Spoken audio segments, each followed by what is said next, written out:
Magandang gabi po sa ating lahat, mga kaibigan at mga kapatid. Kumusta po kayong lahat at welcome na naman sa gabing ito sa muling pag-aaral sa mga salita ng Diyos. At muli inyo pong makasama ang inyo pong mga abang lingkod, Brother Bernard and Brother Jimson. Nasa sa inyo upang patuloy na ibabahagi ang mga salita ng Diyos. At kumustahin po natin ang ating pong partner. Kumusta po kayo dyan sa Camarines Norte, Brother Bernard? Ayan po, maraming salamat po brother at magandang gabi po sa atin pong lahat. Diyan din po sa inyo po, magandang gabi po dyan. At sa mga kapatiran din po dyan na nanonood at sumusubaybay po, magandang gabi. At ganoon din po dito, maayos naman ang kalagayan po natin sa mga oras po na ito. At narito po, patuloy tayo sa programa po natin sa gabi po ito. Kaya magandang gabi po dyan brother at sa lahat po. Okay po, salamat po, Brother Bernard. At hindi na po tayo magpatumpik-tumpik pa sapagkat yung ating oras ay nagmamatulin. Lumagpas na ho tayo ng 8 ng gabi, nakapag-start. Kaya tayo po ay dadako na sa ating pong panalangin para ating pong maumpisahan na ang ating pong topic sa gabing ito. Tayo po ay manalangin. Amang banal Diyos na makapangyarihan sa lahat, ang inyong kaharian ay nasa mga langit. Diyos ni Abraham, Isaac at ni Israel, Diyos na nagmamayari ng aming pong mga buhay. Muli narito po kami sa gabing ito. Malapit sa inyo o nasa lahat, patawarin kami sa aming pong mga kasalanan. Samang kami nasumpungan na nagkulang at nagkasala sa isip, salita at sa gawa, naway inyo po kami patawarin. At sa gabing ito, ang aming kahilingan, samahan po kami sa inyo pong banal na espiritu, ipagkaloob nawa sa amin ang karunungan, kaunawaan at kaalaman upang maihayag ang inyong pong mga katotohanan, ang inyong pong mga salita. Ganon din sa amin pong mga sumusubaybay ang unawa upang maunawaan ang inyong pong mga katotohanan na kanila pong mapapanood at maririnig. At salamat sa buong araw sa inyong pong pag-iingat sa inyong buhay. Naway patuloy niyo po kaming ingatan, gabayan, proteksyonan, iligtas sa lahat ng uri ng kapamakan, lalo tigit sa aming pong mga kapatid at mga kaibigan na nasa iba't ibang sulok ng mundo. Nawa ang biyaya at proteksyon ay inyo pong igawad sa bawat isa amin. At ang lahat ng ito ay aming hiniling pinasalamatan sa pangalan ni Hesus Kristo na aming personal at tagapagligtas. Amen. Okay mga kaibigan at mga kapatid, proceed na po tayo sa ating pong pag-aaral sapagkat ang ating pong pag-aaralan ay may kinalaman sa warfare on the table of showbread. So ito po ang ating pong matutunghayan at mapapakinggan sa gabing ito. So para po mas maunawaan pa ho natin ng malalim ang topic na ito, atin pong ibigay ang panahon sa ating pong partner. Brother? Ayan po, maraming salamat po brother. At sa lahat po ng nakikinig, magandang gabi po sa atin. At ngayong gabi po ay mahalaga ang ating bibigyang pag-aaral sa topic na ito. Ito ay may kinalaman sa ah, ginagawa ng kaaway. Ganon din upang maging aware po tayo sa counterfeit na seal or mark ng kaaway na ating pag-aaralan or yung number ang focus natin sa gabi pong ito. Yung number of the beast at saka yung pinagmulan ng the great controversy na tinatawag po natin o ang malaking tunggalian na nagmula pa dun sa langit. Kaya ngayong gabi atin pong pag-aaralan dito ang about sa warfare or yung cosmic warfare doon po sa heavenly sanctuary, doon po sa doon sa sinashadow nitong earthly na table of showbread at yung reality nito doon sa heavenly sanctuary. Titingnan po natin yan sa gabing ito, yung pinagmulan ng the great controversy. At sana ay maunawaan po natin ito sa gagawin nating pag-aaral po. At simulan po natin sa pag-aaral na ito dito po sa sa ikalawang slides. May dalawang focus po tayong tanong. Ito yung sasagutin natin sa pag-aaral about sa paano nga ba si Lucifer o ang tala sa umaga ay naging adversary or Satan na tinatawag natin. At anong ibig sabihin ng number na 666 in terms sa sanctuary na ating pinag-aaralan about sa heavenly sanctuary. Yan po ang ating pag-aaralan po. Next po. Basahin po natin sa Ezekiel 28, 14 hanggang 15 po. Sa sulat ni Propeta Ezekiel po. Ano po ang sinasabi dyan? Sa 14 at 15.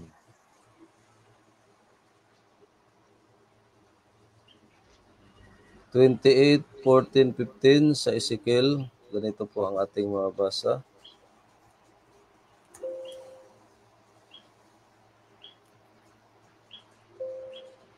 Ikaw ang pinahirang kirubin na tumatakip at itinatag kita, na anupat ikaw ay nasa ibabaw ng banal na bundok ng Diyos. Ikaw ay nagpanhik manaog sa gitna ng mga batong mahalaga. 15. Ikaw ay sakdal sa iyong mga lakad, mula sa araw na ikaw ay lalangin, hanggang sa ang kalikuan ay nasumpungan sa iyo. Ayan po. Malinaw po dyan sa Ezekiel 28 verse 14 to 15 na bago po magkasala ang isa sa kauna-unahang nilalang po ng ating Panginoon na isang kerubin na pinahiran or anointed. Ibig sabihin po ng anointed ay siya po ay binigyan ng position or hierarchy or rank na tinatawag doon po sa langit. At ito pong kerubin na ito ay nasa Holy Mountain of God or nasa bundok ng Panginoon, which is yung sanctuary na tinatawag natin o yung heavenly sanctuary. At ganun din, malaya itong kerubin na nakakapaglakad sa gitna po ng mga stone of fire. Ibig sabihin, malapit po siya sa throne of God na which is sinisimbolize ng stone of fire. At ito pong kerubin na ito ay perfect. Nung ito po ay nilalang. Ibig sabihin, sakdal, wala po itong sira, walang dungis, ito po ay perfect na being. Ngunit po, dumating ang panahon na itong perfect being po ay natagpuan po niya sa kanyang sarili ang tinatawag po na kalikuan o ang iniquity sa English po. At ito po yung kasalanan o yung pagsalangsang po sa kautusan po ng Diyos. Gaya ng pinag-aralan natin kagabi na kautusan ng Diyos na iniquity ang tawag doon sa pagsalangsang sa kautusan ng Diyos o yung pagtagpo ng kalikuan na ginagawa po ng isang nilalang. At ito po ang natagpuan ng kerubin na nilikha po ng Panginoon ayon dito sa Ezekiel 28 verse 14 to 15. Walang iba, ito po ay si Lucifer, ang kerubin na nilikha ng Panginoon na naging Satanas dahil po sa kanyang kalikuan. Next po. Sa sulat po na Ellen White sa kanya pong aklat na or na-publish sa Signs of the Time noong July 23, 1902, ang sabi na Ellen White, among the inhabitants of heaven, Satan next to Christ was at one time most honored of God and highest in power and glory. Malinaw po, si Satan po ang isa sa sumunod kay Kristo. At ito po ang pinaka honored na nilalang po, pinakamataas din pagdating sa power at kaluwalhatian po. Ganun po ang pagiging sakdal at perfect ng kerubin po na ito na si Lucifer na naging Satanas. Sabi ni Ellen White, mataas po ang kanyang position nung siya po ay pinahiran or inanoint. At ito nga po, siya po ay sumunod kay Kristo, yung kanyang rank doon po sa heavenly sanctuary sa langit. Next po.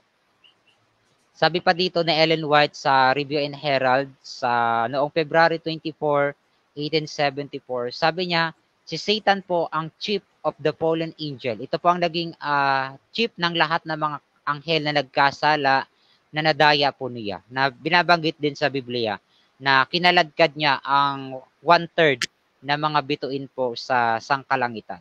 At ito pong anghel na ito na naging Satanas, sabi ni Ellen White, I once had an exalted position in heaven. Dati po siyang may napakataas na katungkulan po or position po sa langit. He was next in honor to Christ. Ganun po siya kataas. Sumunod lang po siya kay Jesus Christ. Ibig sabihin, kasunod lamang po ng anak ng Diyos ang position nito pong kerubin na ito na nagkasala na si Lucifer na naging satanas po na tinatawag natin. Next po. Sa sulat pa rin ni Ellen White sa kanyang aklat na Lift Up sa page 24, sabi niya, ito naman yung si Kristo. Sabi niya, the Son of God was next in authority to the great lawgiver. Malinaw po, si Kristo po ang sumunod sa Ama, which is yung great lawgiver na tinutukoy ni Ellen White. At ang sumunod naman kay Kristo, yung kirubin na nagkasala na si Satanas, sumunod siya kay Kristo. Pero si Kristo, siya ang next na may authority doon po sa lawgiver, which is yung Father o yung God the Father na tinatawag natin. Ganun po ang position po ni Lucifer at ni Jesus Christ sa langit. Mas mataas po si Jesus Christ compare kay Lucifer. Ayon sa Revelation, sa aklat ng ating binabasa sa Spirit of Prophecy. Next po.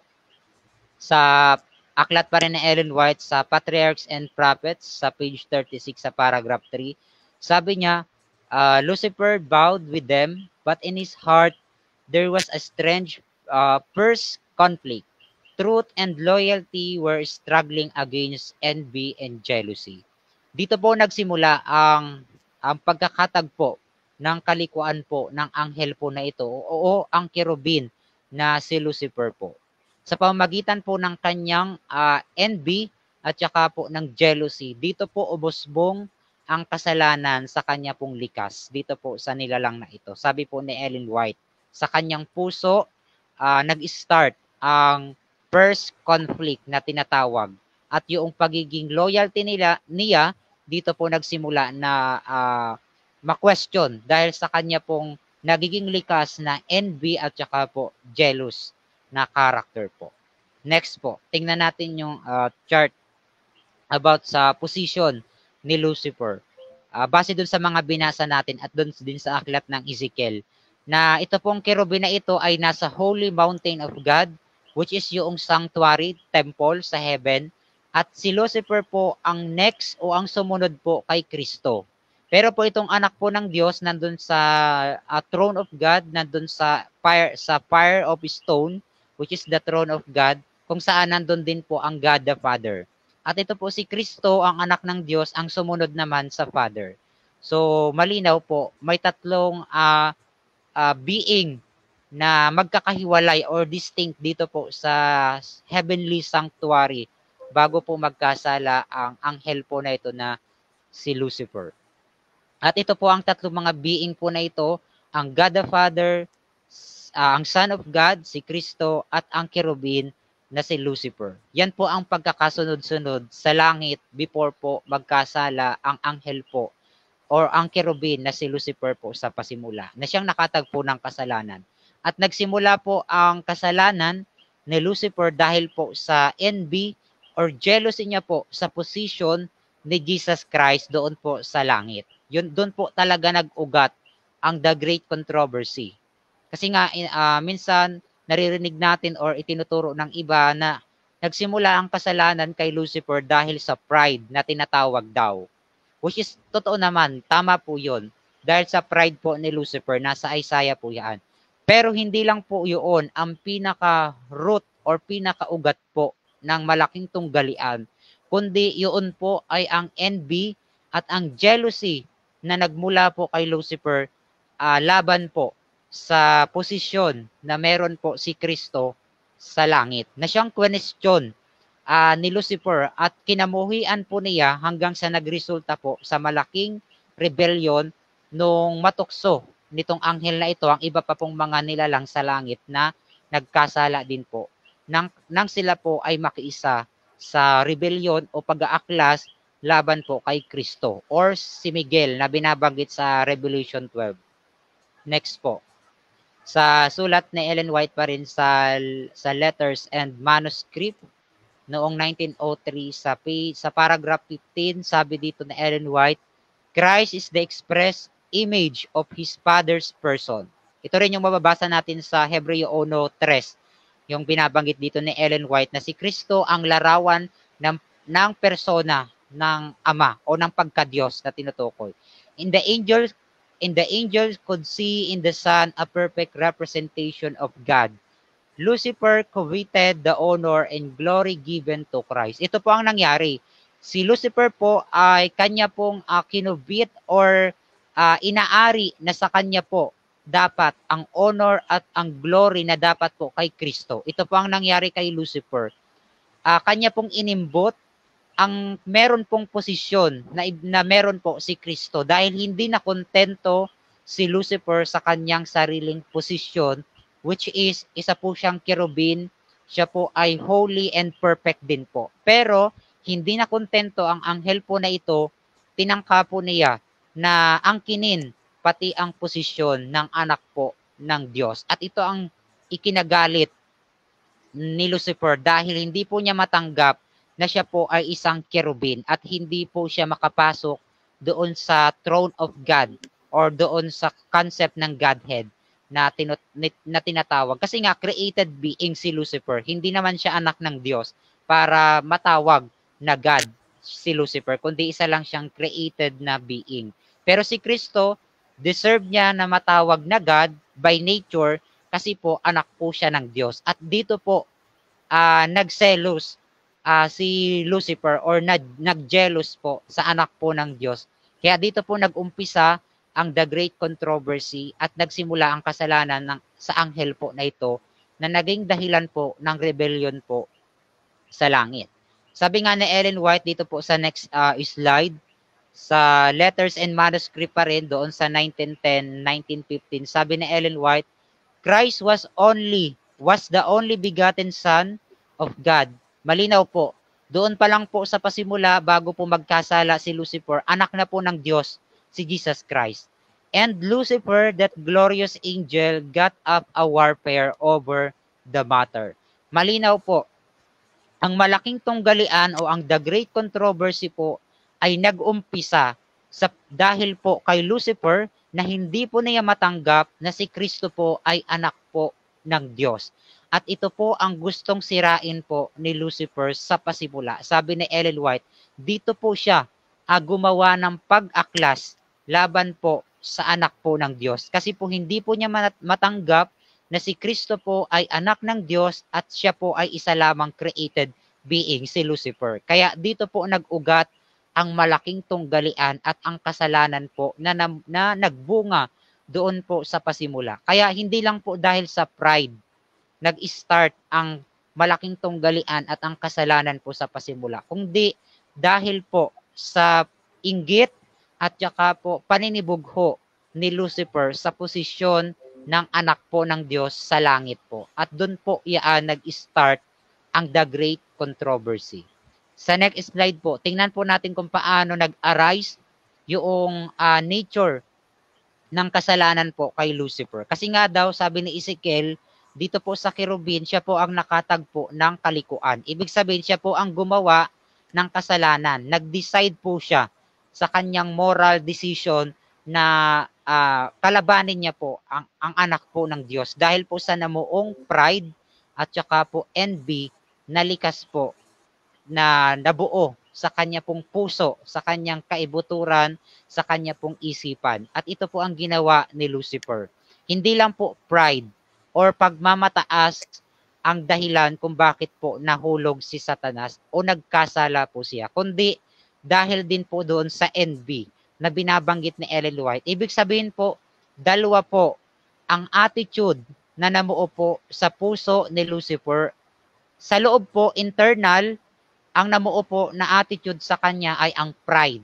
Ito po yung hindi po siya makontento sa kanya pong position bilang kerubin, bilang sakdal na nilalang po sa langit po.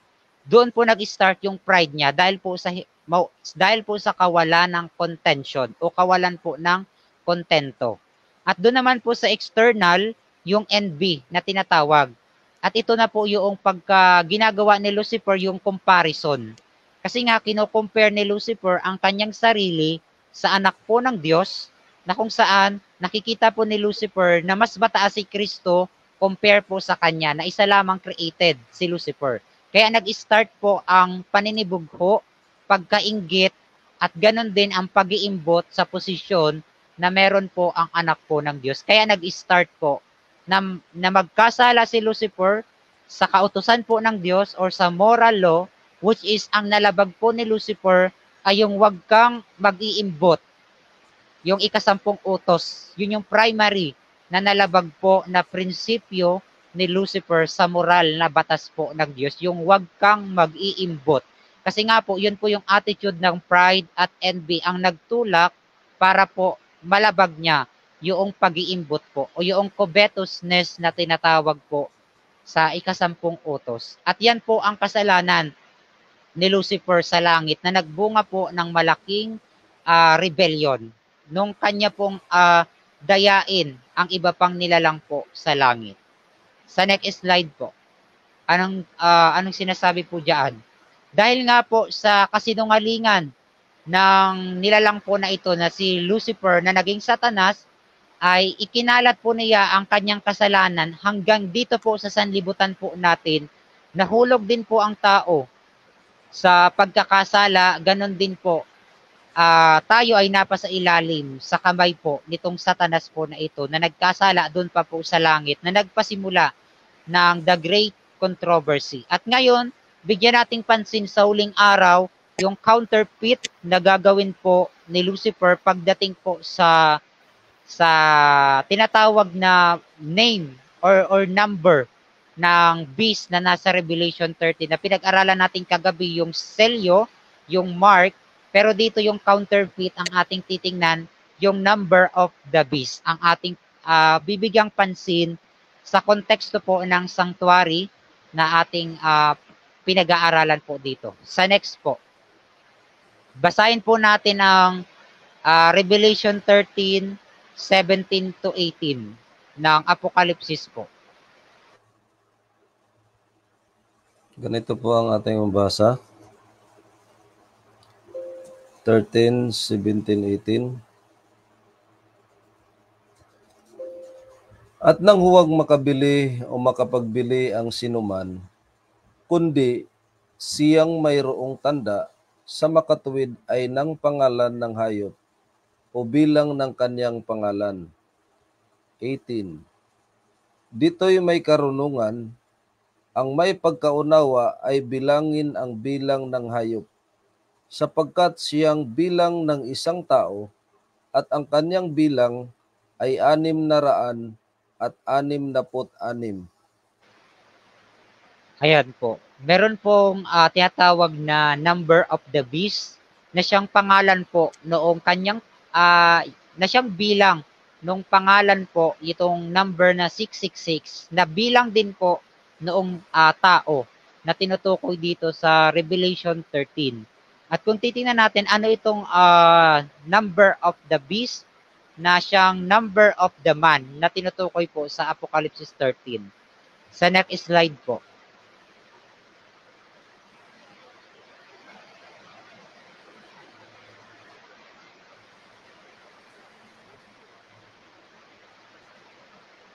Go ahead po, brother. Okay po. Ayan po. Kung atin titingnan po dito, ay meron pong tinatawag na number of the beast. Go ahead po. Go ahead na po. ang bilang po ay 666 and 6 or may bilang po na 666 ayon po sa Revelation 13. At ano ba itong 666 po na ito? In connection po sa sanctuary pattern na ating pag-aaralan sa gabi pong ito. Tingnan po natin sa next po kung paano isinusulat yung number na 666 sa mga early manuscript. Gaya po dito, makikita po natin isinusulat po ang number na 666 sa pamamagitan po ng tatlong numero po or equivalent ng Greek letters po na may equivalent po na 6, 6 at saka po 6 or tatlong mga 6 po. Ganyan po isinusulat yung number of the beast sa mga manuscript po natin. Next po, dito rin sa isa sa pinakamatandang manuscript na Papyrus 115 noong 3rd century, makikita po natin dito ang nakasulat po ay 616 or 616, pero parehas lang po yan sa 666. Sa iba kasing version ng early manuscript, ang nakalagay ay 616 dahil po sa scribal error na tinatawag. Pero same lang po yan na 666. Next po, sa iba pang manuscript, tingnan natin yung mga early manuscript ng Revelation 13.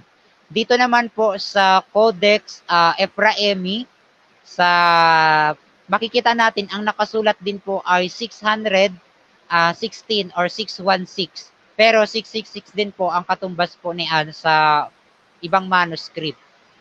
Next po, sa next slide. Dito naman po sa Papyrus 47, ang nakalagay po ay number na 666. Doon po sa next slide, kung ating titingnan po, ang nakalagay po ay number na 666. Ayon po sa bilang. At next po, ganon din po dito sa late 3rd century. Makikita din po natin sa Byzantine text yung number na 666. Gamit po yung mga letter, may katumbas po na 36 or 666 na binibilang po natin. Sa next po, ito po yung number na 666 na katumbas po ng mga letter po na yaan sa wika pong Greek. Yung letra pong chi, ang katumbas po niya ay 600. Yung letra pong chi, ang katumbas po niya ay 60. At yung letrang stigma, ang katumbas niya po ay 6. Na sa kabuuan po ay 666 or 666 na isinusulat po sa mga early manuscript. At ano ba itong number na 666 na number ng halimaw o number po ng kanyang pangalan o nung tao po na tinutukoy sa Revelation 13. At tingnan po natin sa next slide yung background ng number na 666 sa Old Testament background po. Kung titingnan po natin sa next slide pa po, dito po makikita natin yung appearance po ng number na 666 sa Old Testament. Para kunin natin yung background ng number na 666. Next po, sa next slide po. Sa panahon po ni Solomon, meron pong 666 na talent of gold na tinutukoy po na number na 666. Ganon din po, dyan din po sa aklat ng Samuel, meron po dyan nagngangalang si Gulayat na merong din pong number na 666. Si Gulayat po dyan sa context. At ganon din, yung mga anak ni Adonikam dyan sa Old Testament ay may number din na 666 ang lahat ng mga anak o mga lahi ni Adonikam. At sa panahon naman po ni Daniel, sa Daniel 3, makikita po natin yung statue or yung larawang ginto na ipinatayo ni Nebuchadnezzar sa kapatagan ng Jura ay may sukat po na ratio na 666 gamit yung Babylonian 666 system na numbering po nila.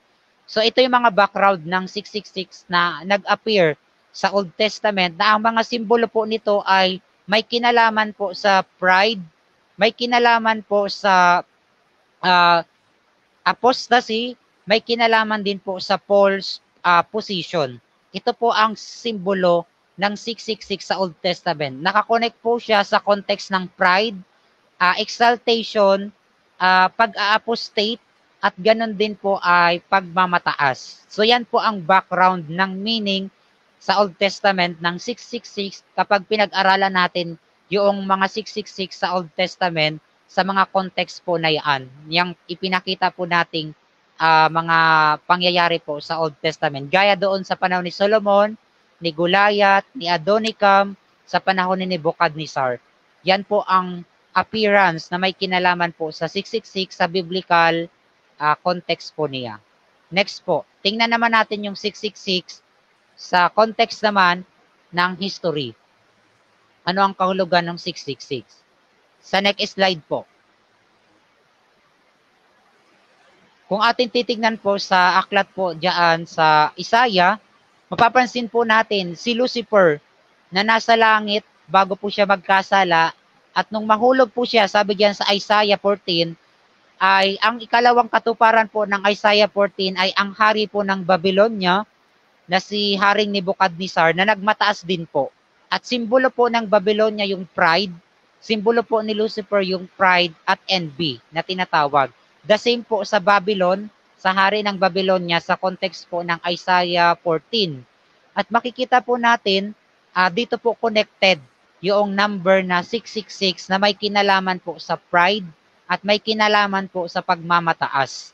Gaya po ng nature at character po ni Lucifer na gaya rin po ng nature ng hari ng Babylonia dito po sa context ng Isaiah 14.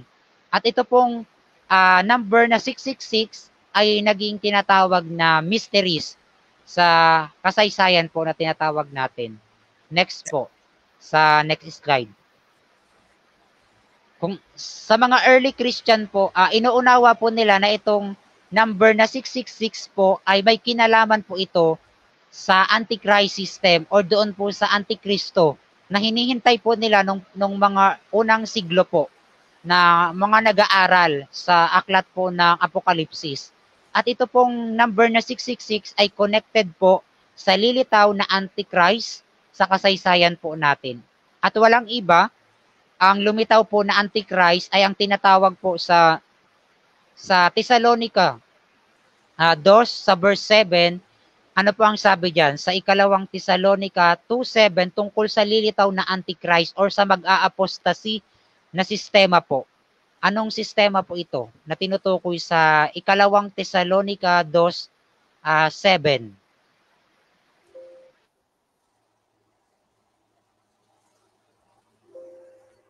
Sapagkat ang hiwaga ng kasamaan ay gumagawa na lamang ay may pumipigil ngayon hanggang sa alisin ito. Ayan po. Mapapansin po natin, meron pong naka-restrain o meron pong tinatawag na hiwaga ng kasamaan na gumagawa pero napipigilan pa po ito. Ito po yung lilitaw na Antichrist system na binabanggit po diyan ni Pablo sa mga Thessalonica. Pero sa panahon po ni Pablo, ito po ay naka-restrain pa po. Ibig sabihin, pinipigilan pa po na lumitaw ang apostasy po na ito o ang sistema po na ito. Kalaunan po, ang nag-apostasy po na ito ay ang Christianity na nag-apostasy na nagipong Roman Catholic Church na nagkaroon po ng sistema na tinatawag po na papacy. Na kung saan nag-angkin po sila na meron pong kahalili ang Diyos, ang Ama sa lupa, na tinawag po nilang Pope or sa Latin po ay Papas or Father. Na kung saan nagkaroon din sila ng mga priest, mga pare na tinatawag nilang Father. At ganon din yung mga bishop po nila. Kaya kung titingnan natin, ito pong nag-apostasy na tinatawag na man of sin ni Pablo sa kanyang konteksto sa Thessalonica na noon ay natatabingan pa po. Pero po, paglipas ng kasaysayan, pagdating po ng Dark Ages, lumitaw po ang sistema po na ito. At ang tinatawag nating papacy, ito po ang Antichrist. At dito po nila ikinakabit ang number na 666 ayon sa mga early Christian na naghihintay sa paglitaw ng Antichrist. At totoo kaya na inangkin ito ng Antichrist o ng papacy noong Dark Ages ang pagiging kahalili ng Diyos dito sa lupa na merong may kinalaman sa pamumusong, may kinalaman sa pride, at may kinalaman sa apostasy ang number na 666 and 6 na tinatawag po natin ayon sa aklat ng Revelation 13. Next po, tingnan natin kung ano po ang ginawa ng sistema ng man of sin na tinatawag o yung number nitong tao na tinatawag po na ito. Sa next slide. Mapapansin po natin dito, paglipas po ng panahon, ang Christianity po ay nagkaroon po ng tinatawag na Pope or sa Catholicism kasi nga nag-apostasy ang Christianity into Catholic Church at nagkaroon sila ng Pope na tinatawag or Papas or Father sa madaling salita. Ganon din ang title po na Pope ay connected din siya sa title na tinatawag sa Latin po na Pontifex Maximus na ibig sabihin po mayroon siyang power pagdating po sa secular authority or sa civil power na gaya po ng isang emperor. At ito po ang ginawa po ng papacy noong panahon po ng Dark Ages. Ang kanya pong kapangyarihan ay pareho pong pang-relihiyon at ganun din po pang-civil or pang-state or nagsasanib po na church and state ang kanya pong power. Ganun po ka-powerful ang Pope noong panahon po ng Dark Ages, or ang Pope po ang tinatawag na man of sin. At ito po ang nasa kanya po ang bilang na may bilang po na 666 o 666 po ang bilang ng tao o tinatawag na man of sin, which is the papacy. Yung sistema po ng popery na tinatawag po natin. Tingnan po natin sa mga early Christian sa next slide po kung paano nila pinag-aralan yung number na 666 sa pag-progress po ng history ayon sa mga early Christian na nag-aaral po ng Apocalypse 13. Ayon po sa mga early Christian, bago po lumitaw ang papacy sa Dark Ages, ayon po sa isang patristic na Christian po na si Irenaeus, ayon po sa kanya, ang 666 daw po ay ang salitang Latinos, na ang ibig sabihin po ay tumutukoy po sa Latin man, nalilitaw. Kasi po noon, hindi pa po lumilitaw ang Antichrist o yung man of sin, yung papacy. Pero po, ine-expect na po ng mga early Christian gaya po ni Irenaeus, nalilitaw po ang tao po na nagsasalita po ng Latin. At ito po yung tinatawag niyang Latin man or Latinos po, na ang ibig sabihin po ng Latinos ay may bilang po na 666. At ito po yung tinatawag ni Irenaeus na man of sin, na ang katumbas po ay 666. At ang kanya pong gagamiting wika nitong man of sin po na ito ay ang hidden language o ang tinatawag po na Latin. Kaya nga tinawag ni Irenaeus na Latin man, ito pong lilitaw na Antichrist system po sa panahon po, sa hinaharap ni Irenaeus. Na ang ibig sabihin po ng taong nagsasalita ng Latin, from the word lateo, ang ibig sabihin po ay nagsisinungaling siya ng patago. At ito po yung ine-expect nila na magdadala ng title or number po na 666. Pero hindi pa yan lumilitaw sa panahon ng early century.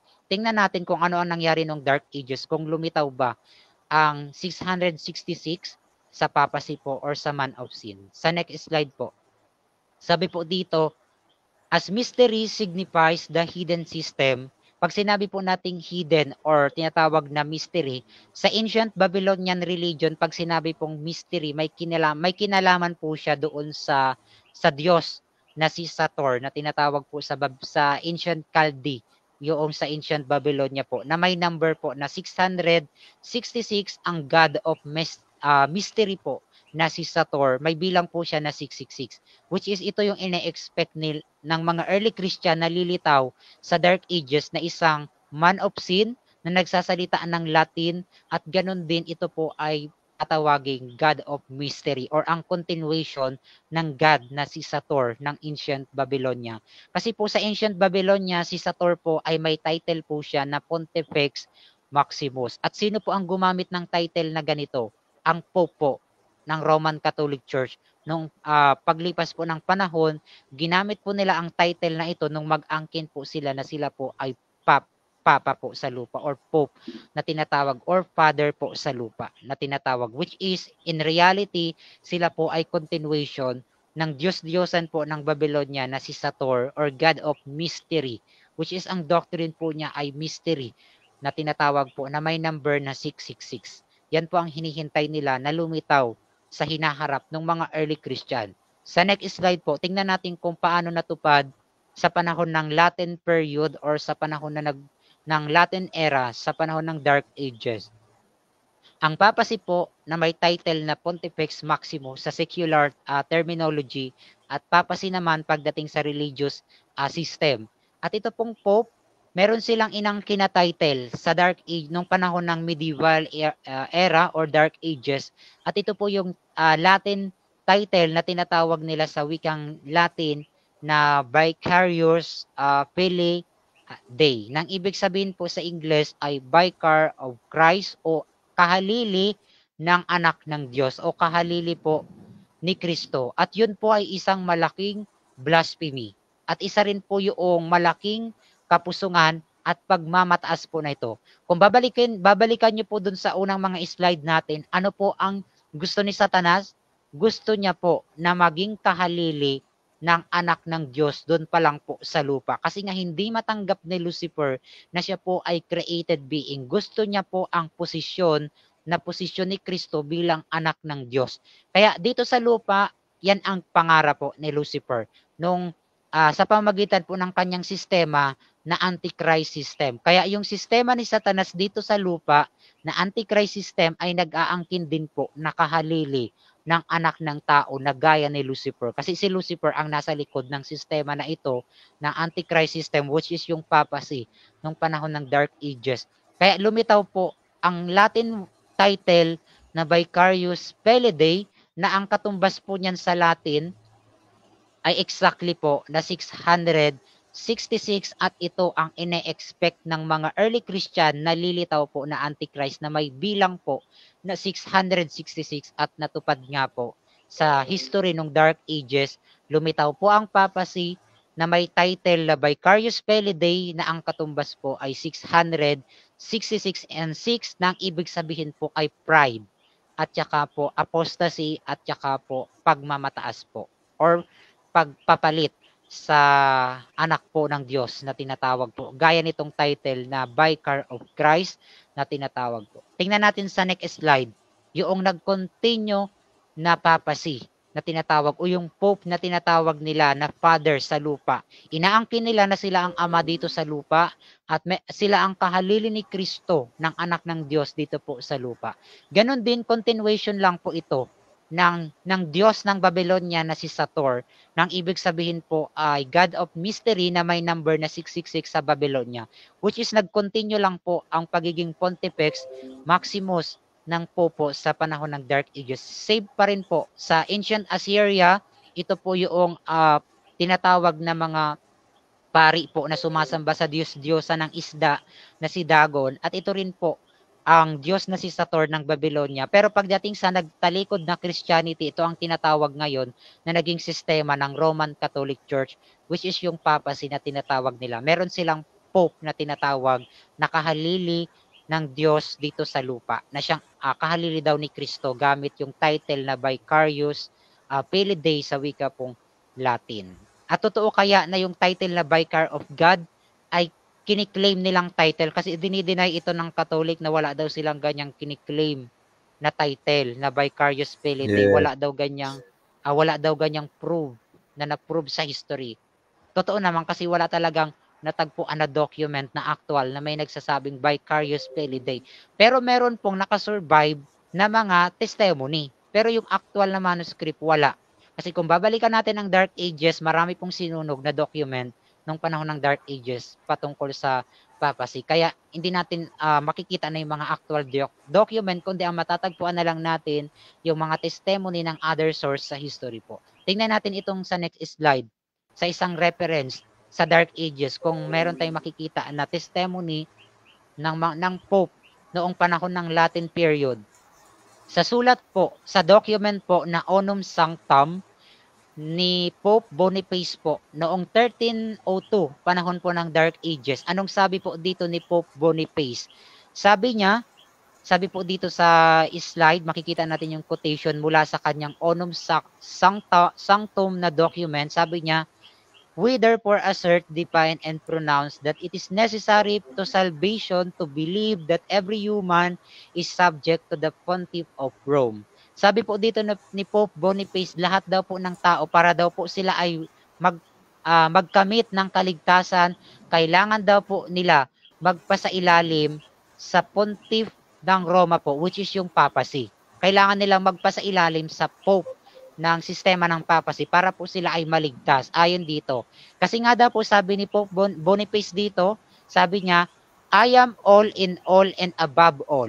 Sabi ni Pope Boniface, ako ay higit sa lahat, above all. So that God Himself and I, the Vicar of God, have but one consistory. Sabi po ni Pope Boniface. Sabi ni Pope Boniface, siya daw po ang Vicar of God, o ang kahalili ng Diyos dito po sa lupa. Malinaw po, inaamin po ni Pope Boniface na siya po ang ama dito sa lupa, ang Vicar of God, or Vicarius na kahalili po dito sa lupa. Kaya totoo yung sinasabi na yung Vicarious Filidae ay title talaga siya ng Pope, gaya ng pinapatotohanan ni Pope Boniface sa kanyang document na Onum Sanctam. Ayan po dito. Next slide po. Malinaw doon sa history na pinakita natin na ang 666 ay connected sa Latin man na Pope na tinatawag natin o ang papacy, which is ang nasa likod po ay si Satan na nag-aangkin din na siya po ang kahalili ng anak ng Diyos. Kasi yun ang gusto ni Satanas doon pa man po sa langit na palitan ang posisyon ni Kristo or umakyat sa posisyon ni Kristo bilang anak po ng Diyos. At yan ang ginawa naman ng sistema ng papacy sa lupa na nag-angkin po sila na sila po ang kahalili ng Diyos sa lupa o ang kahalili ng anak ng Diyos po sa lupa. At tingnan naman natin sa konteksto ng sanctuary kung ano yung 666. Sa next slide po. Sabi dito sa sulat po ni Ellen White sa Testimonies for the Church sa volume 6, sabi niya, kailangan daw po natin na maunawaan exactly ang patungkol daw po sa mark of the beast at ito po ay maiproklama natin. Pero daw po, ang patungkol dito sa mark of the beast, sabi ni Ellen White, ang bagay po na pumapatungkol dito ay marami daw po ang hindi ito naunawaan o hindi po nila maunawaan ang tungkol sa mark of the beast kasama yung number of the beast in connection sa mark of the beast. At sabi ni Ellen White, maraming hindi nauunawaan ito, kaya po subject ito na dapat po nating pag-aralan kung ano ba yung number of the beast sa context po ng sanctuary. Tingnan natin sa next slide po. Sa writing pa rin po ni Ellen White. Ay sabi dito, when we look at all three components separately, as Revelation alone shows us, we come to the fact that the number 66 signify the Trinity. Bakit natin nasabi na yung number na 666 ay connected sa doctrine ng Trinity?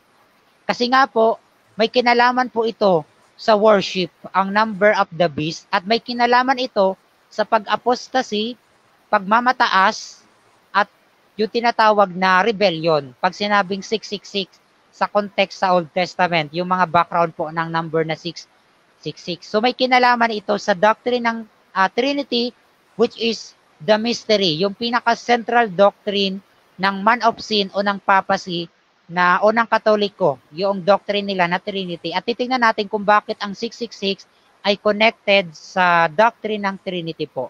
Sa next slide po.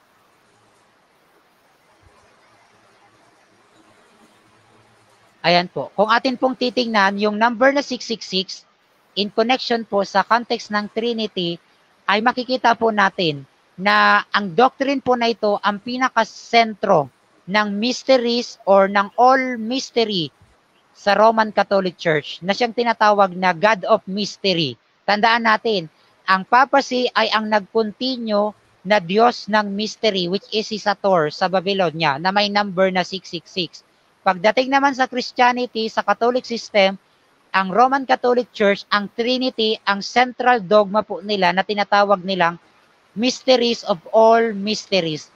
Tingnan po natin sa reference po mismo sa Catholic reference sa next slide po. Mula po sa Vatican Catechism sa page 234. Ano po ang sabi nila about po sa Trinity? Sabi po nila, the mystery of the Most Holy Trinity is the central mystery. Ano daw po ang sabi? Yung doctrine po nila ng Most Holy Trinity, ito daw po ang pinakasentro ng misteryo, which is tumutukoy po doon sa God of Mystery sa Babylon, which is si Sator, na sila nga ang nag-continue ng mystery po na doctrine ng pagan Trinity or which is ngayon naging Christianized na Trinity ng Catholic Church. At ito po ang source, sabi dito, the source of all other mysteries, ayon po sa Vatican Catechism. Ang doctrine po ng Trinity ang pinagmumulan ng lahat po ng hiwaga o ng mysteries na tinatawag po natin. Bakit po mahiwaga ang Catholic Church o ang papacy na tinatawag? Kasi nga po ito po ang Diyos ng mystery na nag-continue na si Sator ng Babylonia po. Same po sila ng character. naging Christianized lang po ang form. Basahin pa po natin sa next slide. Doon pa rin po sa Vatican Catechism sa page 34 pa din po. Ang sabi dito, the mystery of the most holy Trinity is the central mystery of the Christian faith and of Christian life. Malinaw po, ang Trinity po ang pinakasentro ng hiwaga po ng papacy or ng man of sin or ng Antichrist na tinutukoy po ni Pablo. Ibig sabihin po, ang mystery po ang kanyang pinaka-central mystery na tinatawag po natin kasi siya po ang Diyos ng mystery which is si Sator po ng Babylonia. At tingnan po natin sa next slide, bakit po tinawag na mystery ang Babylonia po na ito na sistema ng Catholic Church. Basahin po natin ang Biblia, ang patotoo ng Biblia kung bakit po hiwaga po ang Antichrist po na ito o ang sistema po ng Catholic Church. Basahin po natin ang Revelation 17:7 kung totoo nga ba na ang Babylonia na ito ay Diyos ng mystery, which is si Sator ng Babylonia po. Basahin po natin ang Revelation 17:7.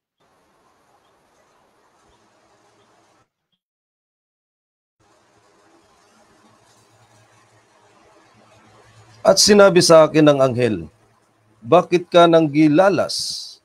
Sabihin ko sa iyo ang hiwaga ng babae at ng hayop na sinasakyan niya na may 7 ulo at 10 sungay. Ayan po.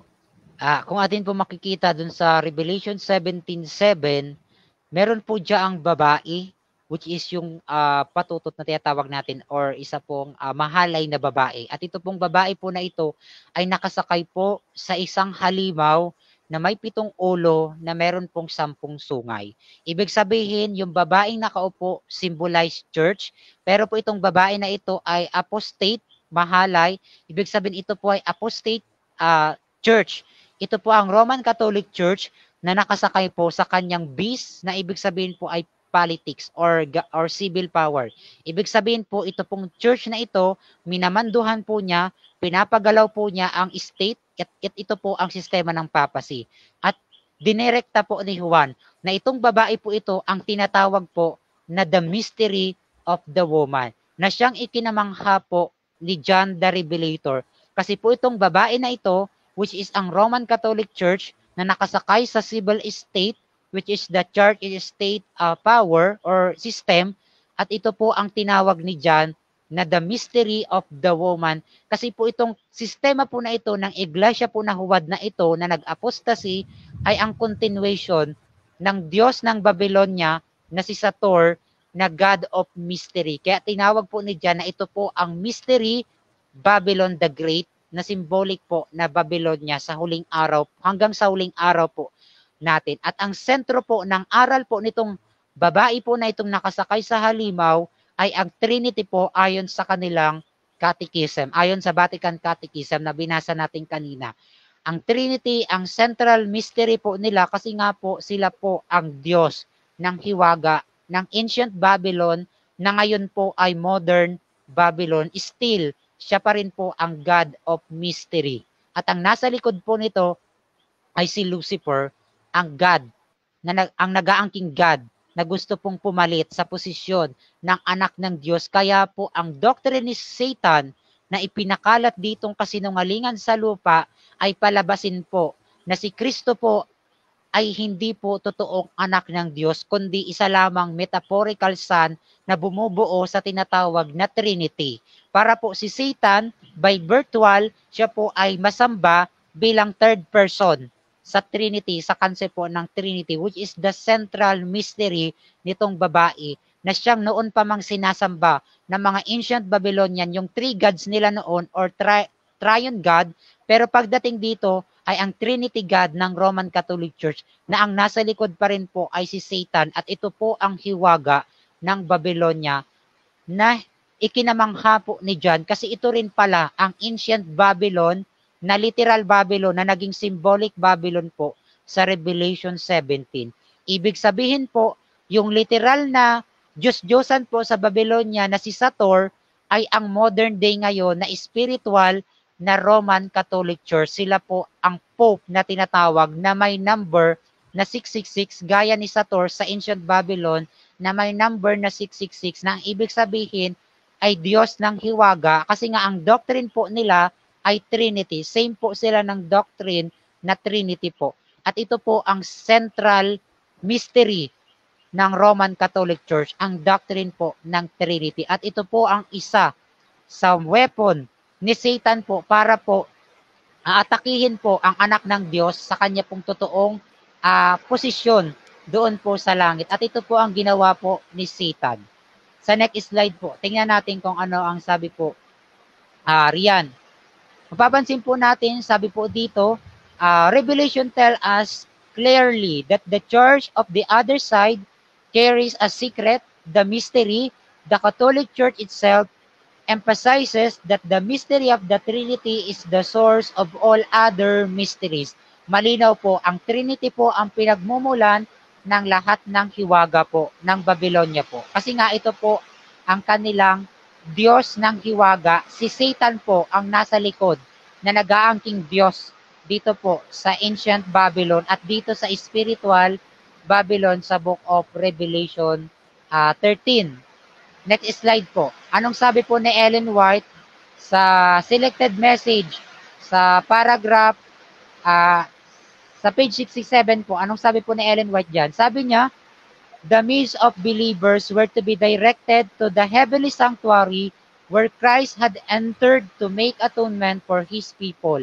Malinaw po, dapat po nating unawain ang patungkol po sa heavenly sanctuary upang maunawaan po natin ang totoong kalagayan po ni Jesus Christ doon po sa langit na siyang sinira po ni Satan dahil po sa kanyang kasinungalingan doon pa man po sa pagsisimula ng The Great Controversy sa langit. Kaya ito po ang ating titingnan. Sabi ni Ellen White, next slide po. Sabi sa kasunod po na slide, sabi po ni Ellen White sa Letter and Manuscript noong 1906, the correct understanding of the ministration in the heavenly sanctuary is the foundation of our faith. Malinaw po, kung atin pong mauunawa ang maigi ang tungkol po sa sanctuary, ito po ang pinakasentro ng foundation ng atin pong pananampalataya, sabi po ni Ellen White. At tingnan natin, ano ba ang meron po sa heavenly sanctuary? Tingnan po natin sa next slide. Ayon po sa aklat po ng Exodus 25 verse 23, meron po sa sanctuary na tinatawag na table or lamesa po na tinatawag. Nayari po sa puno ng shittim. At ito pong table na ito ang tinatawag po na table of shewbread o ang lamesa po ng tinapay na walang libadora. Ito po ay nasa loob po ng sanctuary na pinagawa po kay Moses na yari po sa ginto. Tingnan po natin sa next slide yung itsura po ng table of shewbread. Ayan po. Yan po ang itsura ng table of shewbread sa sanctuary. Makikita nyo po dyan, yan po ay yari sa ginto. Meron po yung dalawang malaking crown. Dalawang korona po ang nakalagay dyan na nakapalibot. Isang malaking korona at isang maliit na korona na nasa loob ng malaking korona po. Meron po diyang dalawang crown na pinagawa kay Moses sa table of shewbread or sa lamesa po na yaan na nasa loob po ng sanctuary. Tingnan po natin sa next slide. Ayon po dito sa Exodus 24:25, sabi po dito, ang table of shewbread po ay meron pong dalawang crown, isa pong malaki at isa pong maliit. Ibig sabihin po, meron pong dalawang crown. Ano kaya ang sinisimboluhan po nitong dalawang crown na nakapalibot po sa ibabaw ng lamesa po ng tinapay na walang libadora? Bakit kaya dalawa ang korona na nasa lamesa po? Bakit kaya hindi tatlo? Bakit kaya hindi isa? Bakit kaya po dalawa ang pinagawa kay Moses? Tandaan po natin, ang sanctuary na pinagawa kay Moses ay anino lamang po ng totoong heavenly sanctuary. Ibig sabihin po, ang table of shewbread ay meron pong counteract or counter structure doon po sa heavenly sanctuary. At yan po ang ating titingnan po. Sa next slide po. Ayon pa rin po sa Exodus 25 verse 30, yung table po na yan, diyan po nilalagay yung dalawang set ng tinapay po na walang libadura o yung tinatawag na shewbread. At tinawag po yan na table of shewbread na ayon po sa aklat po ng Exodus 25 verse 30. Basahin po natin sa next slide sa Leviticus 46 verse 6. Ilan po yung tinapay na ilalagay po na walang libadura sa ibabaw po ng lamesa? Basahin po natin ang Leviticus 24 verse 6 sa Tagalog po. Basahin po natin ang aklat ng Leviticus 24 verse 6 kung ilan po ang tinapay at ilan po ang hati ng tinapay na nilalagay sa lamesa. Leviticus 24 verse 6 po. At ilalagay mong 2 hanay, 6 sa bawat hanay, sa ibabaw ng dulang na dalisay sa harap ng Panginoon. Ayan po. Mapapansin po natin, meron pong 2 row na tinatawag o rows. At meron pong 6 naman na row. Ibig sabihin po, kung titingnan natin yung tinapay po sa table of shewbread, may 2 set po ng tinapay na tig-6. Ibig sabihin, isang 6 na set at isang 6 na set. Bali, 2 set po sila na tig-6 or 6 at saka po 6.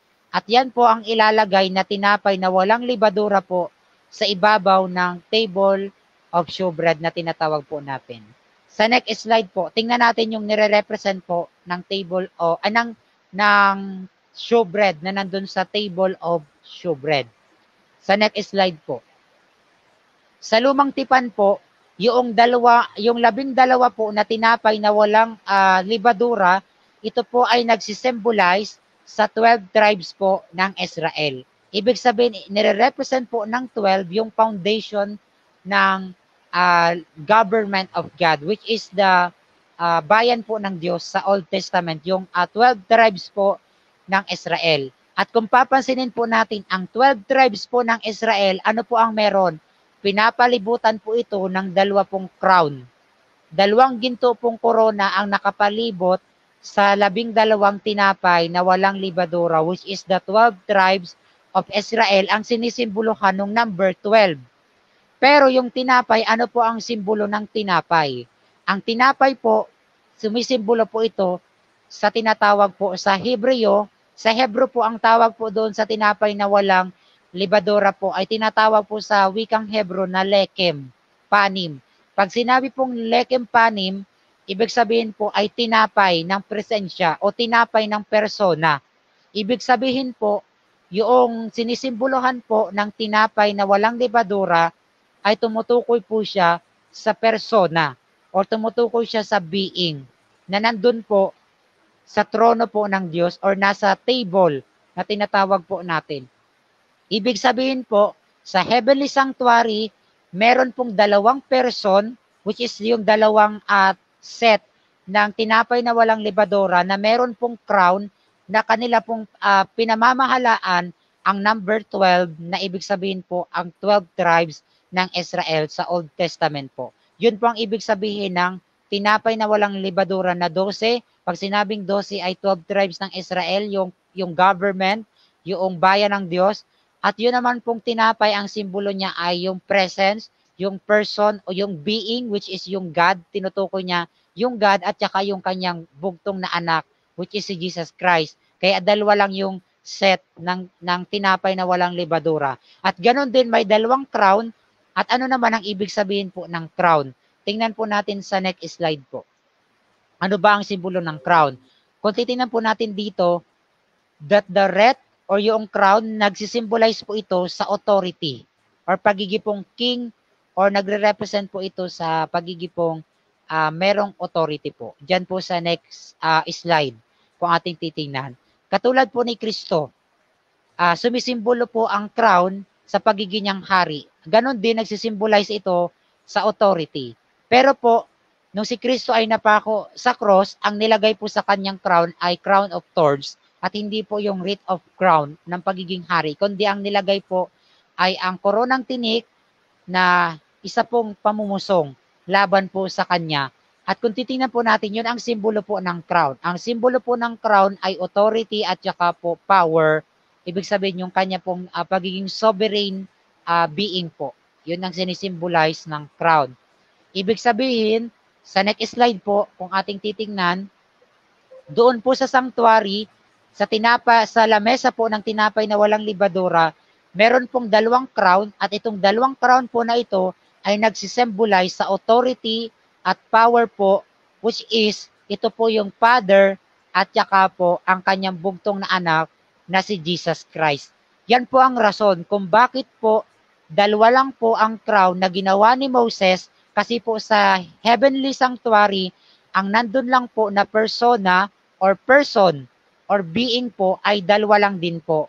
Yun po ay ang Father at saka po ang kanyang bugtong na anak na si Jesus Christ. Kaya po dalawa lang din ang set ng tinapay na walang libadora o ang tinapay ng presensya na nasa table of showbread. Yun po ang inaaninuhan po ng table of showbread, ang throne of God po sa langit po. Tingnan natin po sa next slide kung paano po pinoforeshadow ang heavenly reality ng earthly sanctuary po ng table of showbread. Ganyan po ang itsura po ng table of showbread na pinagawa po kay Moses. Pero po sa langit, wala pong ganyan sa langit na ganyan ang itsura. Kundi sa langit po, ang nire-represent po ng table of showbread ay ang mismo pong luklukan po ng Diyos. Yung lamesa po, ang luklukan po ng Diyos at yung dalawang set ng tinapay na walang libadura, sa langit po, ang pinoforeshadow nito na reality po ay ang Father at saka po ang kanyang Son na si Jesus Christ. Yun po ang rason kung bakit dalawang set lang po ang tinapay na libadura po na nandun. At titingnan natin, tig-ilan po ang dalawang set ng tinapay. Ilan po ang patong ng tinapay po sa isang set. Kung titingnan natin ang isang set ng tinapay na walang libadura ay binubuo po ng 6 na libadura na walang libadurang tinapay po, rather. At yan po ang ating makikita. Kung titingnan natin, number 6. Makikita natin yung number na 6. Pag sinabi pong 6 sa biblical number, pag sinabing 7, ibig sabihin ay perfection. Pag sinabi naman pong 6, nagsisimbolize po ito sa person. Ibig sabihin, person o persona po ang ibig sabihin ng number 6 sa Bible. Pag sinabing 7, complete. Pag sinabi namang 6 sa Bible, person. Kagaya nating tao, sinisimbolize tayo ng number 6. Ibig sabihin ay tao tayo ay person. Pero po ang God sa langit po, sinisimbolize din po ng number na 6. Kaya po ang Father po ay meron pong 6 na tinapay na walang libadura. Ibig sabihin po, yung tinapay na 6 na walang libadura po, yung first set po na yaan, nagre-represent po yaan sa persona po na nandun po sa langit, which is the Father. At yung isang set naman po ng tinapay na walang libadura na binubuo po sa 6, ibig sabihin persona din ito po ay ang anak ng Diyos na si Kristo po, ang bugtong na anak po ng Ama. At ito po ang ikalawang tinapay na walang libadura na binubuo ng 6, nang ibig sabihin po ay person. Ibig sabihin po, doon po sa luklukan ng langit, ang meron lang pong suot ng korona ay 2 person po. Ibig sabihin, ang may authority po na namamahala sa government of God, number 12, ay ang God the Father na person at ganon din ang kanyang bigatin Son na si Kristo na isa din pong person. 2 lang po na 6 or number 6 at saka po isa pang number 6. 2 lang pong set ng number 6 ang makikita po natin sa langit na ang ibig sabihin po 2 lang po ang person na nandun po sa luklukan po ng Diyos. Kaya malinaw po sa sanctuary ni Moses, sa heavenly sanctuary, original na sanctuary po sa langit, ang nandun lang po na persona or being ay 2 lang po, ang Ama at saka ang Anak. O sa lupa, makikita natin sa sanctuary, 2 set lang po ng tinapay na walang libadura. At yung lamesa naman ang throne of God. Kaya yun din ang rason kung bakit 2 lang din po ang corona na nandun na nakapalibot sa tinapay na walang libadura. Kasi dalawa lang po ang naghahari sa langit na persona, ang Ama at saka ang Anak. Wala pong Trinity na tatlong person or co-equal na person or being po sa heaven sa throne. Kaya mali yung sinasabi ng Trinitarian na ang nandun daw po na nakaluklok sa throne of God ay tatlo daw pong persona. Mali po. Kasi po sa sanctuary ng biblical sanctuary, malinaw po ang pinagawa kay Moses. Dalawa lang pong set ng tinapay na tig-anim or dalawang persona lang po ang nasa langit na merong suot na korona po. Yan po ang malinaw. Wala pong tatlong persona na nakaluklok po sa throne of God. At ito po ang winasak po ni Satan sa doctrine po ng mystery ng Trinity po. Ano po ang gagawin ni Satan sa table of showbread?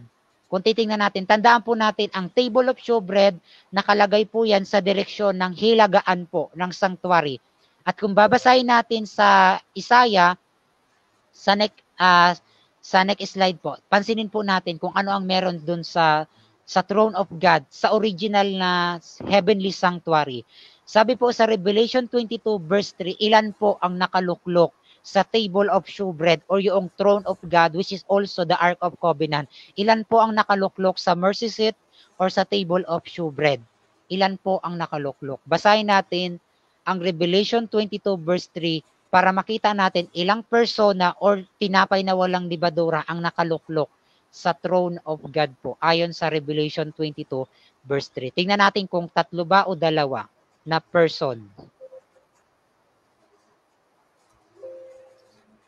At hindi na magkakaroon pa ng sumpa, at ang luklukan ng Diyos at ng Kordero ay naroroon, at siya ay paglilingkuran ng kaniyang mga alipin. Ayan po, malinaw po, ilang persona ang binanggit po ni John na nakita niya po doon sa throne of God, sa bagong langit, bagong lupa. Ang sabi po, doon daw sa throne of God and of the Lamb. At doon po sasamba, maglilingkod ang lahat po ng alipin sa Diyos po na yan na buhay at sa kanyang kordero po, ang kanyang anak po na si Jesus Christ. So clear po, ang persona lang po na nakaluklok sa throne of God na inaaninuhan nung earthly sanctuary na table of showbread ay ang dalawa lang pong person. Ito po ang Ama at saka po ang Kordero, ang nagkatawang tao na si Jesus Christ po, ang Kordero ng Diyos na walang dungis po. So clear po, dalawa lang po ang persona. Yun din ang rason kung bakit dalawa lang din po yung set ng tinapay na walang libadura na nilalagay sa ibabaw ng lamesa ng tinapay na walang libadura doon sa hilagaan ng sanctuary po, sa earthly sanctuary na ang sinisimboluhan ay ang heavenly sanctuary po, na ang ibig sabihin yung throne of God. Clear po yan. Dito po sa next slide, tingnan po natin sa isa pa pong patotoo sa aklat po dito ng Psalm. Next slide po.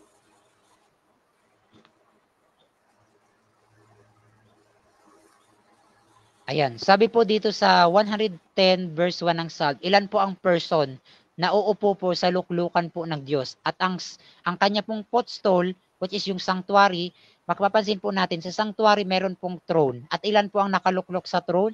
Sabi po sa awit ni David, "The Lord said unto my Lord, sit thou at my right hand."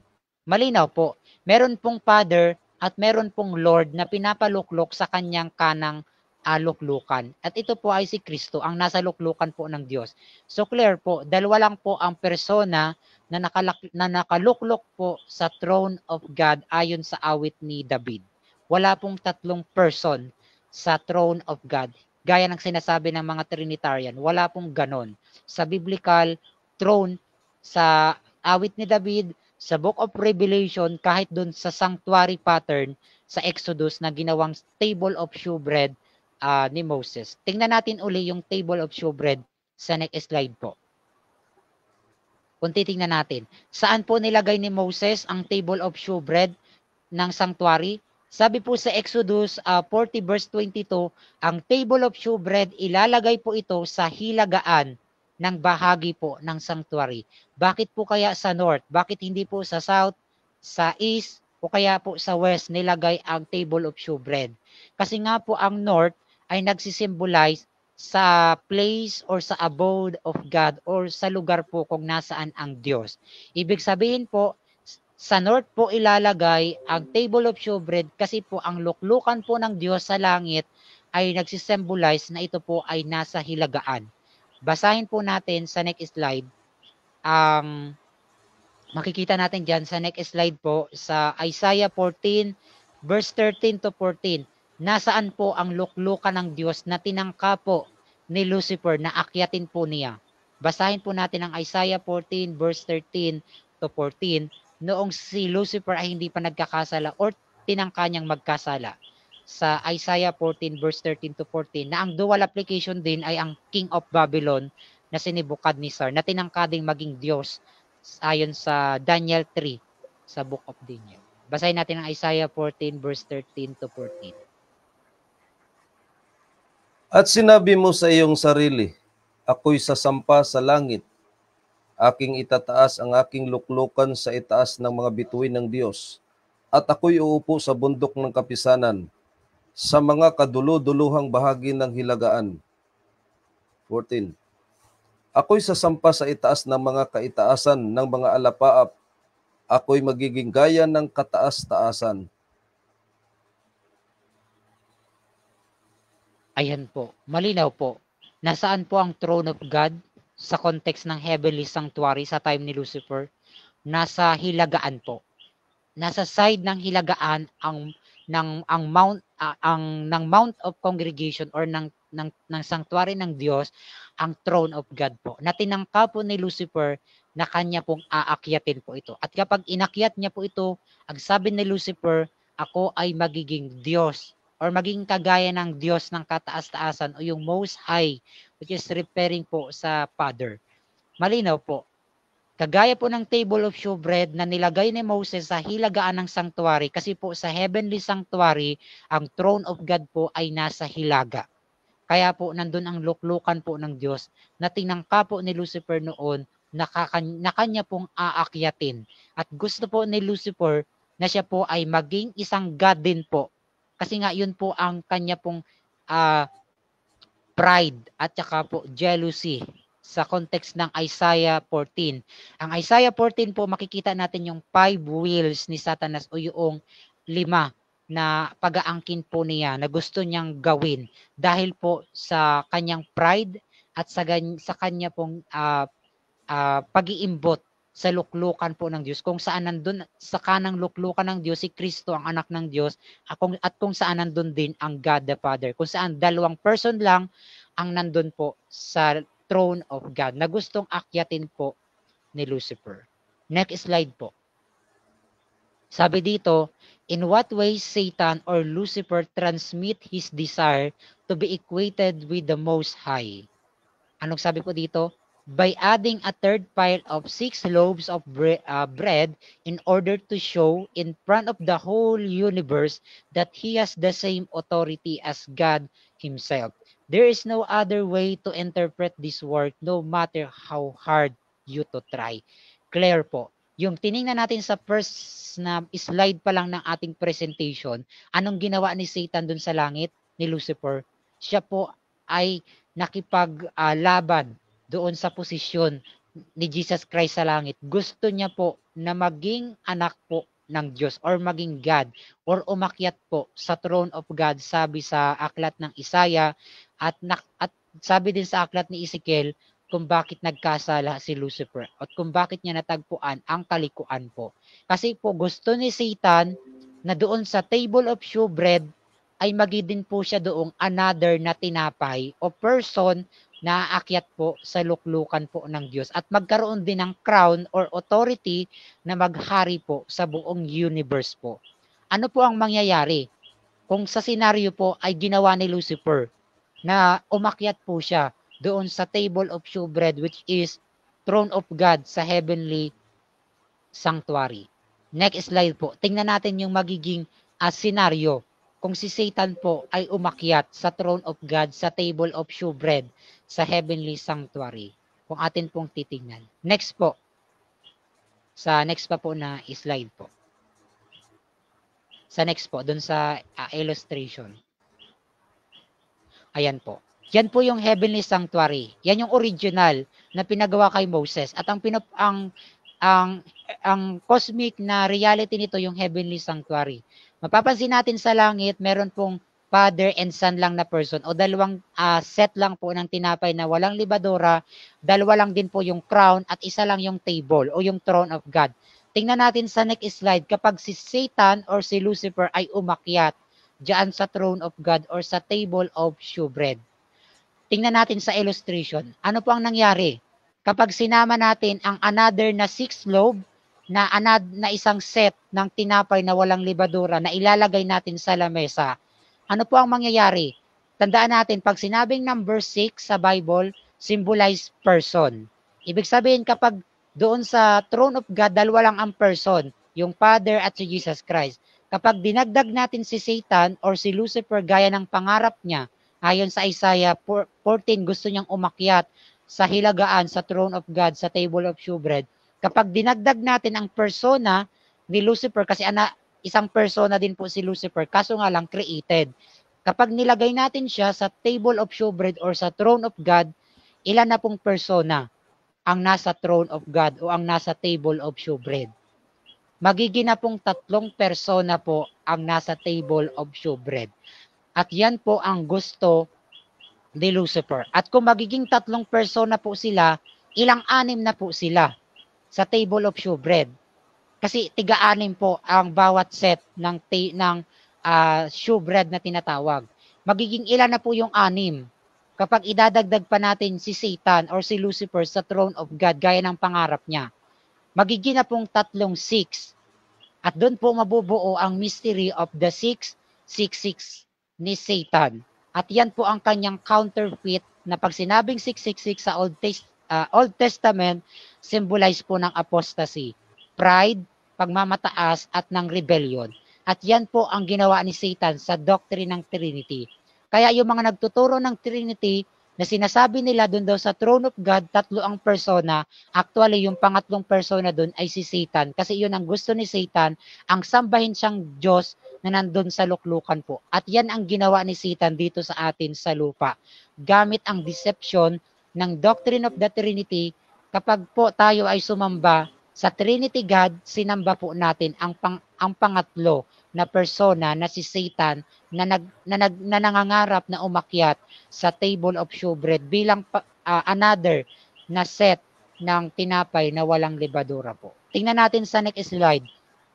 Kapag dinagdag natin yung isa pang 6 na persona ni Satan sa table of shewbread, doon na po magiging triple yung 666 na symbolize of apostasy, na siyang ginamit na number noong man of sin, kasi nga po ang doctrine ng man of sin na Catholic system or ng papacy, ang kanyang central of mystery ay ang doctrine po ng Katoliko na Trinity, na ang nasa likod po ay si Satan. Ang pangarap po ni Satan na siya po ay sambahin bilang pangatlong persona o ikatlong persona dun po sa luklukan po ng Diyos. Next slide po.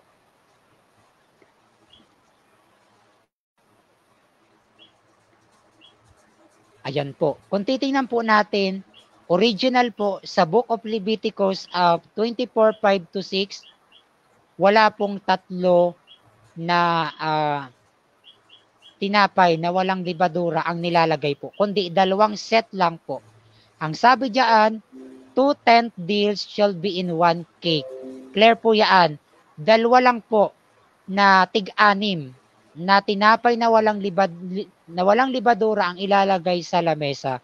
Na ang ibig sabihin, sa langit po, 2 persona lang po ang nakaluklok po sa luklukan po ng Diyos. Ang Ama at saka ang kanyang anak na nasa kanyang kanan na luklukan po. Kaya po, 2 set lang po ng 6 na simbolo ng persona pag sinabing 6. Kaya tingnan natin sa next slide. Ang deception na ginawa po ni Satan sa doctrine ng Trinity. Original po sa heaven, si Lucifer yung third being. Sumunod daw siya kay Kristo, sabi ni Ellen White, sa authority. Pero dahil po gusto ni Lucifer na siya po ay umakyat sa hilagaan, sa throne of God. Gusto niya po maging another being doon. Kapag siya po ay sasama dun sa throne, magiging po silang tatlong being po. At yun ang ginawa ni Satan. Palabasin po na yung Holy Spirit ay isang another person ng Godhead para po si Satan by virtue ay masamba po siya sa doctrine ng Trinity. In reality, siya yung pangatlo na spirit na gustong sambahin po doon sa throne of God. Pero in biblical reality, yung Spirit of God ay hindi po another person, kundi ito po yung kanilang omnipresent po ng Ama at saka po ni Kristo at hindi po nakahiwalay na another person. Kasi po malinaw, dalawa lang pong persona ang nakaluklok sa throne of God, gaya po ng tinapay na walang libadura, dalawa lang po yung tig-anim na set ng tinapay po na nasa table of shewbread. Kaya po si Satan po, sinira niya po ang konsepto doon sa throne of God at gusto niya po na siya po yung pangatlo na persona na spirit na sambahin po sa doctrine of the Trinity na siyang central of mystery na doctrine po ng papacy na connected po sa number of the beast na 666 dahil po kapag dinagdag natin si Satan, magiging pong 666 ang nasa throne of God, which is tatlong persona po na siyang ginamit na apostate na sinisimboluhan ng number na 666. Tingnan natin po sa next slide po. Mapapansin po natin sa Revelation 13, ang tanda po ng halimaw at saka yung bilang po ng kanyang pangalan at bilang ng tao sa Revelation 13, ang bilang niya po ay 666 na isinusulat po gamit po ang 36 na separated. At ito po yung mystery na bilang po ng papacy, which is ang doctrine niya po ay Trinity at ang nasa likod po ay si Satan na nag-aangkin na siya po ang pangatlo na persona po sa throne of God gamit po ang doctrine ng Trinity na kanya pong pinasasamba sa mga tao sa lupa. Para po by virtue siya po ay masamba sa doctrine ng Trinity bilang God or pangatlong God doon po sa throne of God. Pero po ang bayan po ng Diyos, ang 144,000, ang nakatatak po sa kanilang noo, ang pangalan ng Ama at pangalan po ng Kordero, nang ibig sabihin po, ang original na persona na nasa throne of God, ang sinasamba po ng 144,000. Tingnan po natin sa next slide, sa panghuling slide po natin.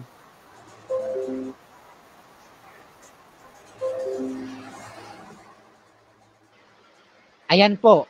Mapapansin po natin sa Revelation 13, meron pong mark of the beast at meron pong number of his name at number of the man. Mapapansin po natin ang mark of the beast ay yung Sunday, nakabaliktaran po ng mark of God na siyang seal of the living God yung Sabbath. Ibig sabihin po, ang mark of the beast yung Sunday, yan po yung huwad na pagsamba na araw ng worship, day of worship. Ito po yung counterfeit ni Satanas, yung Sunday, para po i-counterfeit ang Sabbath day na rest day. At ano naman po ang counterfeit ni Satan sa nag-iisang Diyos na ating sinasamba at saka sa kanyang bugtong na anak? Ang counterfeit po ni Satan ay ang number of his name na merong mark at ang number of the man ng man of sin. At ito po yung doctrine ng Trinity, ang central of mystery ng Roman Catholic Church. At ito po ang nagsisilbi na number of his name, na siyang may number na 666, at ito po ang kumakalaban or nagka-counterfeit sa nag-iisang one and only true God, the Father, at saka po sa bugtong na anak na literal po na si Jesus Christ. Dahil po sa Trinity, si Jesus Christ po ay nagigipong metaphorical na isa pong co-eternal being na wala pong beginning or wala pong pinagmula ng personality. Ganyan po ang ginagawa ng Trinitarian.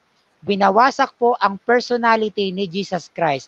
Kaya mapapansin po natin, yung nasa taas ng chart, ito po yung biblical. At yung nasa baba naman, yung kulay pula, ito yung counterfeit ni Satan po.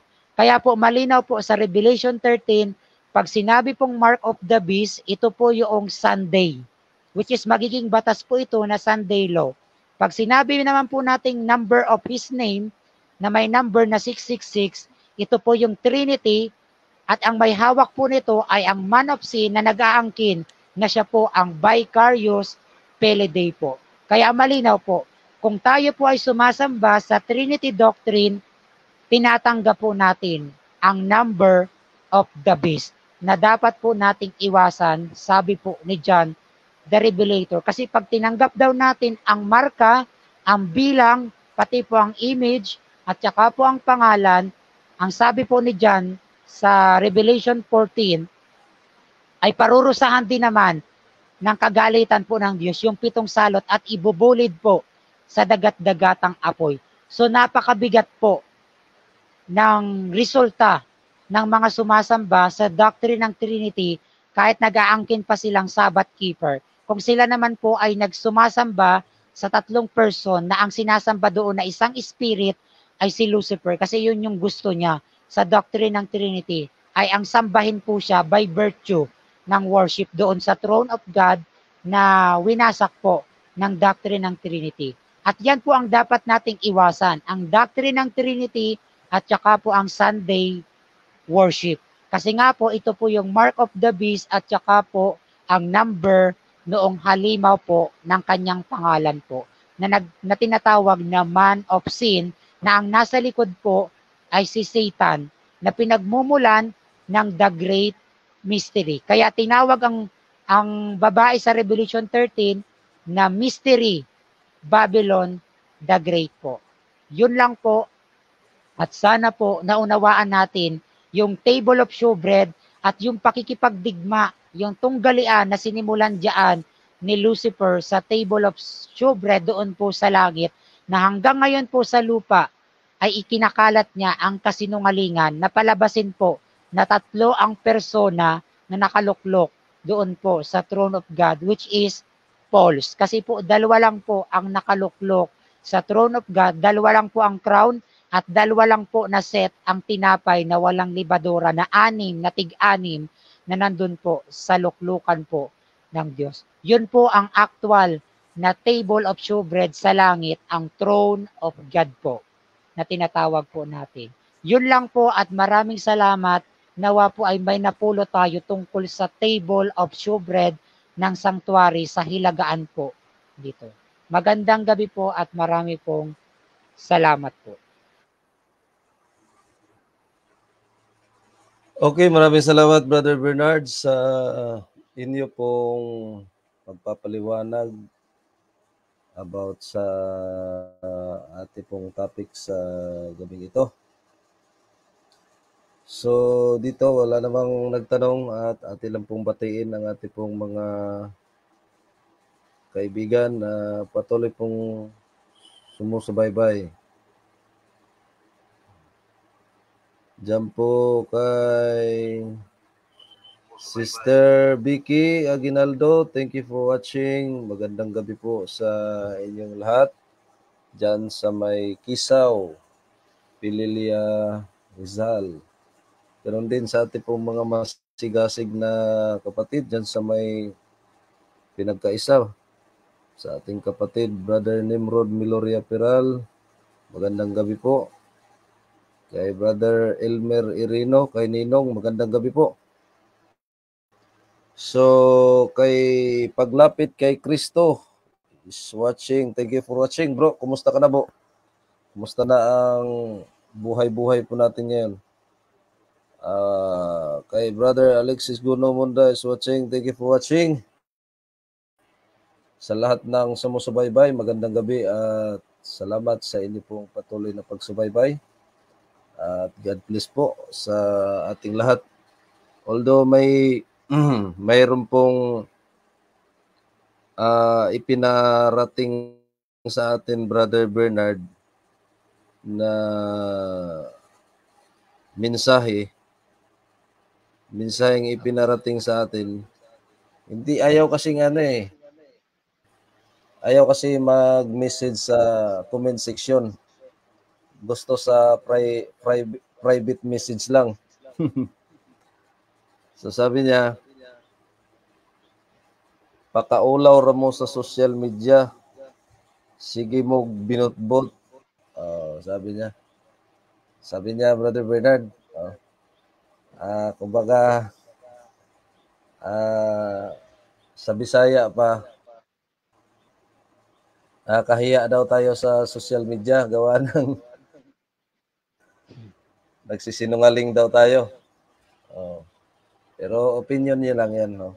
Opinion lang po yan sa ating pong kaibigan. So salamat sa inyo pong opinion, pero hindi niyo po kami mapipigilan sa social media na ihayag ang katotohanan. Yes po. So ito po ay hindi pang-atake sa ibang denominasyon, kundi atin lang pong ibinahagi ang mga katotohanan na dapat nating malaman. Hindi po ito kasinungalingan. Yung sinasabi niyo po, yan po ay opinion nyo lang versus katotohanan. Malinaw naman po yung sinabi sa aklat ng unang Tesalonica. Basahin nga natin, Brother Bernard, no? Unang Tesalonica 5:21. Para malaman po natin. Ayan, no? Subukin ninyo ang lahat ng mga bagay. Ingatan ninyo ang mabuti. Kapatid na nag-message, nagkomento, kung sa tingin mo sa iyong isipan ay hindi mabuti yung sinasabi po namin, pinapaliwanag po namin, abay, wala naman po Hindi naman po namin kayo pinipilit na tanggapin nyo. Pero, subukin nyo lang. Kumbaga, pakinggan nyo lang yung mga inyo pong napakinggan, inyo pong napapanood na mga ami pong ibinabahagi sa inyo. No? Subukin naman Pero kung sa tingin nyo ay hindi katanggap-tanggap sa inyong isipan, abay nasa inyo na po yun. No? Ang karapatan lang po namin dito ay maipahayag ang mga katotohanan. So, yun lang po, Brother Bernard. Wala namang yun lang naman yung komento niya. At salamat sa kanyang opinion. So, wala na po, Brother Bernard. Okay na po. Tayo po ay magtatapos na sa ating pong program at bukas ng gabi antabay po kayo uli mga kaibigan at mga kapatid. At tuloy-tuloy po ang ating pong pagbabahagi sa mga katotohanan, mga salita ng Diyos, lalo't higit sa mga propesiya na dapat po nating malaman. No? Sabi nga, ang sa atin lang maihabahagi ang katotohanan. Ang salita ng Diyos, Brother Bernard, lalo't higit ang katotohanan, masakit talaga. Ang salita ng Diyos, masakit talaga. Sa ngayon sa ating mabasa sa Hebreo 4:12. Yun ang mga salita ng Diyos ay masakit. Masakit siya kung ating pong tanggapin. Kasi nga, masakit siya kasi mababago tayo kung gumagawa tayo ng hindi na yun sa kalooban, kapag ka nalaman natin sa pamamagitan ng salita ng Diyos, doon tayo nasasaktan. Nasasaktan tayo na ma-realize natin sa ating sarili na mali pa yung ginawa ko. Mali pala, hindi pala na yun sa kalooban ng Panginoon. So, kailangan lang tanggapin ang mga katotohanan. So, para sa ating pagtatapos, Brother Bernard, tayo po ay manalangin sa inyo po. Okay po. Tayo po ay manalangin po para sa pagtatapos po sa programa ito. Amang banal, muli po narito po kami. Nagpapasalamat po sa gabi pong ito na amin pong tinalakay ang patungkol sa inyo pong luklukan na makilala po namin na kayo po ang nag-iisang tunay na Diyos at ang inyo pong bugtong na anak na si Jesucristo ang aming Panginoon po. Kaya pinapasalamat po namin na sa gabi po ito ay ang biyaya po ay tinanggap po ng bawat isa sa nakinig, ganun din sa nagsalita, at ganun din sa mga nakikinig at nakakapanood po ng programa ay nawa po ay patuloy din nilang aralin po ang inyo pong banal na mga salita at maunawaan po na ito po ay magbigay ng kalakasan bilang spiritual po na pagkain sa kanilang spiritual na pamumuhay. Ganon din po kalakasan sa kanila pagdating sa physical na pamumuhay po nila bilang mga anak ng Diyos na naghihintay po sa sanlibutan po na ito sa inyo pong muling pagbabalik po. Ganon din, patawarin niyo po kami sa aming mga pagkukulang, mga pagkakasala sa isip, sa salita at sa gawa. At ang lahat po ng ito ay amin pong sinasamo at idinadalangin po sa pangalan po ng aming personal na tagapagligtas na si Jesucristo na aming Panginoon. Amen po. Amen. Okay, huling mensahe, Brother Bernard. Maraming salamat po at magandang gabi po sa ating pong lahat. Okay, salamat po, Brother Bernard. At sa pangalan na lang ng ating pong dakilang Diyos at sa buong puwersa ng Seventh-day Adventist, mula po sa kinaroroonan ng aking pong partner sa Tigbinan, Camarines Norte, at mula po dito sa aking kinaroroonan sa National Capital Region, ito po ang inyo pong mga abang lingkod na magsasabi, palad ang bumabasa at nangakikinig ng mga salita ng hula at tumutupad sa mga nangasusulat doon, sapagkat ang panahon ay malapit na. Purihin ang Diyos. God bless us all.